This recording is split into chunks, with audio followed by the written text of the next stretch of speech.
تحریک انصاف کے سربراہ عمران خان نے کہا ہے کہ انہیں اقتدار ملا تو وہ کراچی سے ٹارگٹ کلنگ کا خاتمہ کر دیں گے۔ عمران خان نے یہ بات کراچی کے علاقے گرین ٹاؤن میں تحریک انصاف کے جلسے سے خطاب کرتے ہوئے کہی۔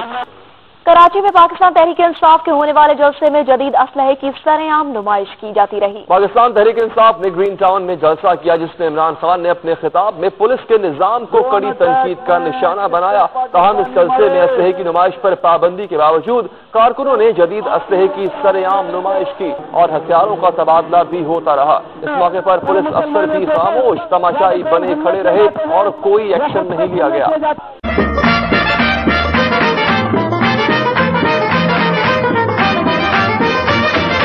جنگل میں ہے مور بڑے، شہر میں ہے چور بڑے، جنگل میں ہے مور بڑے، شہر میں ہے چور بڑے، اپنے بھی وستاد یہاں پڑے ہوئے ہیں اور بڑے، مائیکل تو بس لوگوں کی خالی جیب کترتا ہے، پھر نہ کہنا مائیکل دارو پی کے دنگا کرتا ہے۔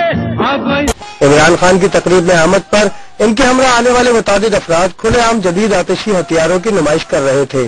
اس موقع پر عمران خان نے شکوہ بھی کیا کہ انہیں 2 برس تک کراچی آنے کی اجازت نہیں دی گئی، جس کی وجہ سے سینٹر کے افتتاح میں تاخیر ہوئی۔ تحریک انصاف کے سربراہ نے کراچی میں دیگر پروگرامز میں بھی شرکت کی۔ اس موقع پر بھی ان کے ہمراہ مسلح افراد موجود تھے۔ ان کے ساتھیوں کی جانب سے کھلے عام جدید ہتھیاروں کی نمائش کو مختلف شہریوں نے عمران خان کی جانب سے قانون و انصاف کی حکمرانی کے دعووں کے برعکس قرار دیا ہے۔